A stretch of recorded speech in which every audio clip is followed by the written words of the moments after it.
आज हम एक ऐसे शक्तिशाली साम्राज्य के पतन की कहानी में गहरे उतर रहे हैं जिसे शेरे पंजाब महाराजा रणजीत सिंह ने अपनी पूरी जिंदगी लगाकर खड़ा किया था। सवाल ये है कि इतना मजबूत राज्य उनकी मौत के सिर्फ 10 साल के अंदर इतनी जल्दी बिखर कैसे गया। और सिर्फ बिखरा ही नहीं बल्कि अंग्रेजों के साथ 2 बड़ी जंगों तक पहुंच गया। तो चलिए इस कहानी को परत दर परत खोलते हैं। देखिए, इस कहानी का जो सबसे बड़ा मोड़ है वो है 1839, महाराजा रणजीत सिंह की मृत्यु।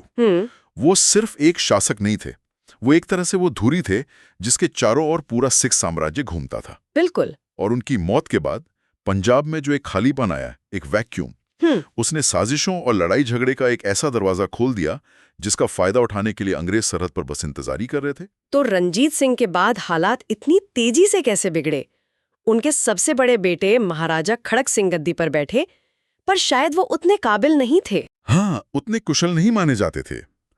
फिर उनकी अचानक मौत हो गई और कहानी यहीं खत्म नहीं हुई। अच्छा। उनके बेटे यानी रणजीत सिंह के पोते राजकुमार नौनिहाल सिंह, उनकी भी अगले ही दिन एक किले का दरवाजा गिरने से हुई दुर्घटना में मौत हो गई। एक मिनट, एक के बाद एक 2 मौतें, वो भी इतनी अजीब।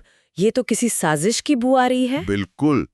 उस वक्त लाहौर दरबार में माहौल ही यही था, किसी को किसी पर भरोसा नहीं था। इन मौतों ने सिंहासन के लिए एक, आप कह सकती हैं, एक खुली लड़ाई छेड़ दी।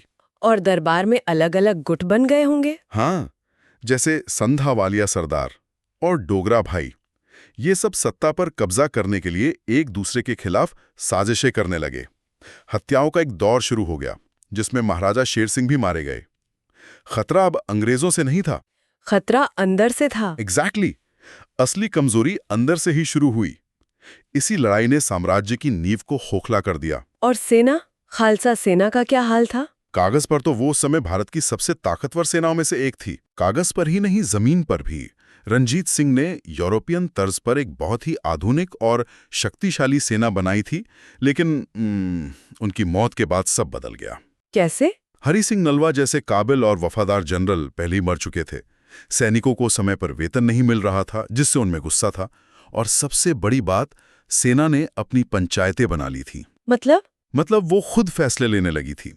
सेना ताकतवर तो थी, लेकिन अब वो किसी के काबू में नहीं थी, दरबार के भी नहीं। और इसी उथल-पुथल के बीच रणजीत सिंह के सबसे छोटे बेटे दिलीप सिंह, जो सिर्फ 5 साल के थे, उन्हें महाराजा बनाया गया। हाँ, और उनकी माँ रानी जिंदा कौर उनकी संरक्षक यानी रीजेंट बनी। लेकिन असली ताकत तो वजीर के हाथ में थी, और वो कुर्सी वो बहुत खतरनाक हो चुकी थी। मतलब वजीर बनना अपनी मौत को दावत देने जैसा था। कुछ वैसा ही। पहले वजीर हीरा सिंह डोगरा की हत्या हुई, फिर रानी जिंदा के भाई जवाहर सिंह वजीर बने। लेकिन 1845 में सेना ने उन्हें भी मार डाला। बाप रे! और इस खून खराबे के बाद सत्ता 2 ऐसे लोगों के हाथ में आई जिन्होंने पंजाब की किस्मत का फैसला किया। रानी जिंदा के करीबी माने जाने वाले लाल सिंह नए वजीर बने, और सेना का कमांडर तेजा सिंह को सेना का कमांडर इन चीफ बनाया गया। ये दोनों नाम याद रखने बहुत जरूरी हैं। तो अब पहली जंग की जमीन तैयार हो चुकी थी। कहा जाता है कि शुरुआत तब हुई जब 11 दिसंबर 1845 को सिख सेना ने सतलुज नदी पार की। हाँ, जिसे अंग्रेजों ने हमला माना और युद्ध की घोषणा कर दी। लेकिन क्या वजह सिर्फ इतनी सी थी, या ये सिर्फ एक बहाना था? सतलुज पार करना तो बस एक चिंगारी थी। बारूद तो मतलब पहले से ही जमा हो रहा था। असली वजह कहीं ज्यादा गहरी थी। जैसे कि? पहली वजह तो लाहौर दरबार और खालसा सेना के बीच का टकराव था। लाल सिंह और दूसरे सरदार, वो अपनी ही सेना की बढ़ती ताकत से डरने लगे थे। अपनी ही सेना से डर? हाँ, उन्हें लगा कि ये बेकाबू सेना कहीं उन्हीं ही खत्म ना कर दे। तो उन्हें लगा कि सेना को अंग्रेजों से लड़वाकर उसकी ताकत को कम किया जा सकता है। लगे थे एक तरह से। हाँ, दूसरी वजह थी सिखों का अंग्रेजों पर शक। और ये बेवजह नहीं था। अंग्रेजों ने हाल ही में सिंध और ग्वालियर पर कब्जा किया था, तो सिखों को लगा कि अगला नंबर उनका है। बिल्कुल। और तीसरी सबसे बड़ी वजह थी खुद अंग्रेजों की अपनी तैयारी। वो धीरे धीरे फिरोजपुर और लुधियाना में अपनी सैन्य ताकत बढ़ा रहे थे। तो ये कहना कि हमला सिर्फ सिखों ने किया, ये अधूरा सच है। और यहीं पर बात वाकई हैरान करती है। युद्ध के मैदान में सिखों की सेना बड़ी थी, करीब 50,000 सैनिक। हाँ, और अंग्रेजों के पास 20 से 30,000 ही थे। और सिख सैनिक अपनी बहादुरी के लिए मशहूर थे। फिर भी वो हार गए। ऐसा कैसे हुआ? इसका कारण हथियार या बहादुरी की कमी नहीं थी, वजह थी धोखा। धोखा। हाँ, नेतृत्व का धोखा। वजीर लाल सिंह और कमांडर तेजा सिंह जो सेना को लीड कर रहे थे, वो लड़ाई शुरू होने से पहले ही अंदर अंदर अंग्रेजों से मिल चुके थे। क्या कह रहे हैं? मतलब अपनी ही सेना की पीठ में छुरा घोंपना। लेकिन क्यों? कोई तो वजह होगी। यहाँ ये समझना जरूरी है कि ये सिर्फ लालच नहीं था। ये लाहौर दरबार के उसी डर को दिखाता है जो उन्हें अपनी खालसा सेना से था।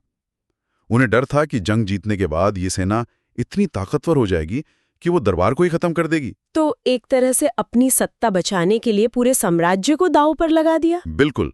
उन्होंने जानबूझकर सेना को ऐसी जगहों पर लड़ने भेजा जहां हारना तय था, और मुश्किल समय में सेना का साथ छोड़ दिया। ये तो यकीन करना भी मुश्किल है। इसी विश्वासघात की वजह से सिखों को मुद्दकी, फिरोज शाह और सोबराओं जैसी जगहों पर लगातार 5 बड़ी हार का सामना करना पड़ा। सोबराओं की लड़ाई में तो मैंने सुना है हद ही हो गई थी। हाँ, कमांडर तेजा सिंह लड़ाई के बीच से ही भाग गया और भागते भागते उसने सतलुज पर बना पुल भी तुड़वा दिया ताकि सिख सेना पीछे न हट सके। हजारों सिख सैनिक या तो नदी में डूबकर मरे या अंग्रेजों की गोलियों से। और नतीजा 20 फरवरी 1846 को लाहौर पर बिना लड़े ही अंग्रेजों का कब्जा हो गया। हाँ, और इसके बाद हुई लाहौर की संधि। ये सिखों के लिए बहुत बड़ी बेइज्जती साबित हुई। इस संधि की शर्तें क्या थीं? बहुत कठोर। सिख साम्राज्य पर 1.5 करोड़ रुपए का युद्ध हर्जाना लगाया गया। जालंधर दोआब यानी ब्यास और सतलुज नदियों के बीच का जो इलाका था वो छीन लिया गया। एक मिनट, जालंधर दोआब का जाना सिर्फ जमीन का नुकसान था या इसका कोई और भी बड़ा मतलब था? ये सिर्फ जमीन नहीं थी, ये पंजाब का सबसे उपजाऊ इलाका था, साम्राज्य की तिजोरी भरने वाला इलाका। इसे खोने का मतलब था सिख साम्राज्य की आर्थिक रीढ़ की हड्डी तोड़ देना। इसके अलावा हेनरी लॉरेंस नाम के एक ब्रिटिश अधिकारी को लाहौर में ब्रिटिश रेजिडेंट बना दिया गया। मतलब अब दरबार के हर फैसले पर अंग्रेजों की नजर थी और खालसा सेना की गिनती बहुत कम कर दी गई। और उस 1.5 करोड़ के भारी भरकम हर्जाने का क्या हुआ? एक हारा हुआ साम्राज्य जिसके सबसे उपजाऊ इलाके छीन लिए गए हों, वो इतनी बड़ी रकम कहाँ से लाता? सही सवाल। वो पूरा हर्जाना नहीं चुका सके, इसलिए बाकी के पैसे चुकाने के लिए उन्होंने एक ऐसा कदम उठाया जिसने इस पूरे क्षेत्र का इतिहास और भूगोल हमेशा के लिए बदल दिया। क्या किया उन्होंने? उन्होंने 7.5 लाख रुपए में कश्मीर और जम्मू का पहाड़ी इलाका गुलाब सिंह डोगरा को बेच दिया। ओह, वही गुलाब सिंह जो बाद में जम्मू और कश्मीर रियासत के पहले महाराजा बने? जी, वही। तो क्या सिखों ने ये अपमान और अपने इलाके का इस तरह बिक जाना चुपचाप सह लिया? मुझे नहीं लगता कि इतना कुछ होने के बाद कोई भी कौम चुप बैठ सकती है। बिल्कुल नहीं। लाहौर की संधि और खास तौर पर कश्मीर को बेचने से सिख सरदारों और आम लोगों में बहुत ज्यादा गुस्सा था। जगह जगह विद्रोह होने लगे। अच्छा? इस बढ़ते गुस्से को देखकर अंग्रेजों को लगा कि उनका कंट्रोल कमजोर पड़ रहा है। जवाब में उन्होंने दिसंबर 1846 में एक और संधि थोपी, भैरोवाल की संधि। इसमें क्या नया था? ये पहले वाली से अलग कैसे थी? ये संधि सिखों के बच्चे कुचे स्वाभिमान पर आप कह सकती हैं आखिरी हमला थी। इसके तहत रानी जिंदा को संरक्षक के पद से पूरी तरह हटा दिया गया। उन्हें पेंशन देकर बनारस भेज दिया गया। उनके साथ बहुत बुरा सलूक हुआ। उनके गहने छीन लिए गए। उन्हें उनके बेटे दलीप सिंह से अलग कर दिया गया। रानी जिंदा एक असाधारण महिला थी। अंग्रेज उनसे डरते थे। एक ब्रिटिश अफसर ने उनके बारे में लिखा था कि उनमें एक सिपाही की आत्मा है। इसीलिए उन्हें रास्ते से हटाना अंग्रेजों के लिए बहुत जरूरी था। मतलब अब पंजाब पर सीधा सीधा अंग्रेजों का राज हो गया। हाँ, बस नाम का पर्दा बाकी था। शासन करने के लिए 8 सिख सरदारों की एक काउंसिल ऑफ रीजेंसी बनाई गई, लेकिन उसका अध्यक्ष वो ब्रिटिश रेजिडेंट हेनरी लॉरेंस ही था। तो अब सब कुछ अंग्रेजों के हाथ में था। महाराजा दलीप सिंह सिर्फ नाम के शासक रह गए थे। बिल्कुल। तो दूसरी और आखिरी जंग की चिंगारी कहां से भड़की? इसकी शुरुआत हुई मुल्तान से। वहां के गवर्नर थे दीवान मूलराज। उन पर लगान बढ़ाने का बहुत दबाव डाला गया। जब उन्होंने मना कर दिया तो उनकी जगह एक नया गवर्नर भेज दिया गया। 2 अंग्रेज अधिकारी उस नए गवर्नर को चार्ज दिलाने पहुंचे तो मूलराज ने बगावत कर दी और उन दोनों अधिकारियों की हत्या कर दी।